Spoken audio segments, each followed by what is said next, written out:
Simple sentence. आज हम आपको सिंपल सेंटेंस के बारे में बताने जा रहे हैं जिनमें वाज और वर का प्रयोग होता है। वाज का मतलब होता है सी और वर का मतलब होता है सन।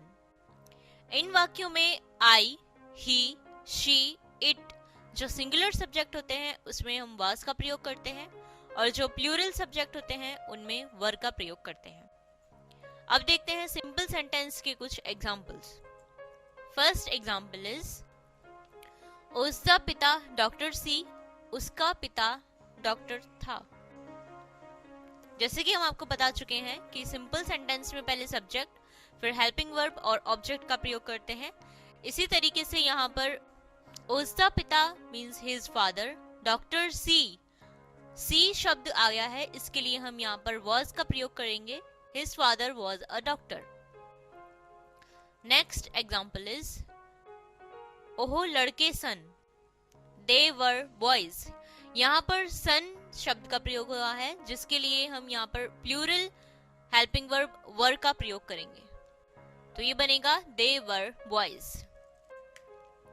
नेक्स्ट एग्जाम्पल इज ओह कुर्सियां सन, दोज वर चेयर्स।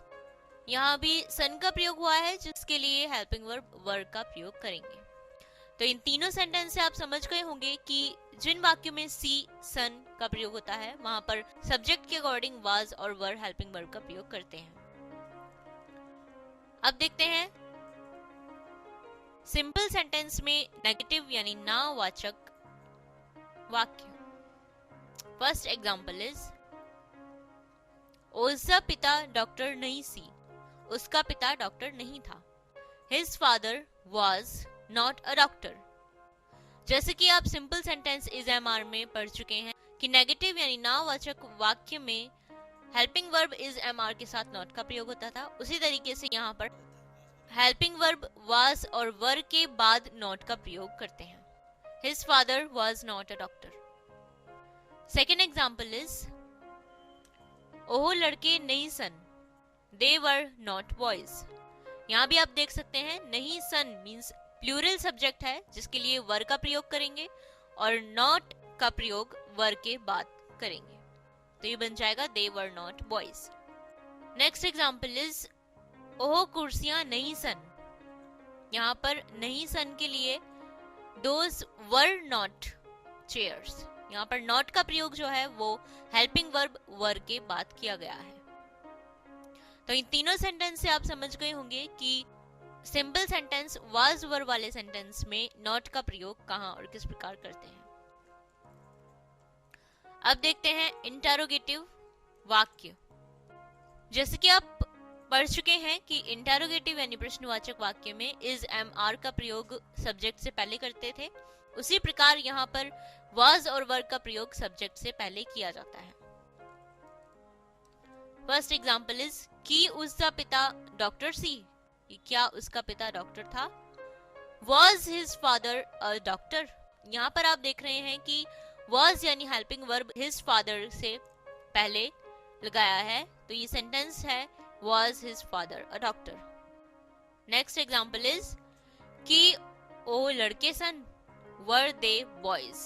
यहाँ पर वर यानी जो हेल्पिंग वर्ब है वो सब्जेक्ट से पहले आई है, तो ये सेंटेंस है इंटरोगेटिव यानी प्रश्नवाचक वाक्य। यहाँ ध्यान देने वाली बात यह है कि सिंगुलर ऑब्जेक्ट के साथ ए का प्रयोग करते हैं, जैसे कि पहले भी हम पढ़ चुके हैं इज एम आर वाले सेंटेंस में सिंगुलर ऑब्जेक्ट के साथ ए का प्रयोग करते हैं, जैसे कि आप फर्स्ट सेंटेंस में देख सकते हैं जिसके लिए सिंगुलर ऑब्जेक्ट यानी ए का प्रयोग किया गया है। सेकेंड पॉइंट इज कि प्लूरल ऑब्जेक्ट के साथ एस और ई एस का प्रयोग करते हैं, जैसे कि आप सेकेंड एग्जाम्पल में देख सकते हैं दे वर बॉयज। यहाँ पर प्लूरल ऑब्जेक्ट के साथ एस का प्रयोग किया गया है। अब आप सिंपल सेंटेंस यानी वाज वर वाले कम से कम 20 वाक्य अपनी प्रैक्टिस बुक में बनाएं, जिससे कि आपकी सिंपल सेंटेंस बनाने की अच्छी प्रैक्टिस हो जाएगी। और सिंपल सेंटेंस बनाने के लिए हम आपको वोकेबुलरी दिखा रहे हैं, जिस वोकेबुलरी को पहले आपने याद करना है और जिसकी मदद से आपको सिंपल सेंटेंस बनाने हैं।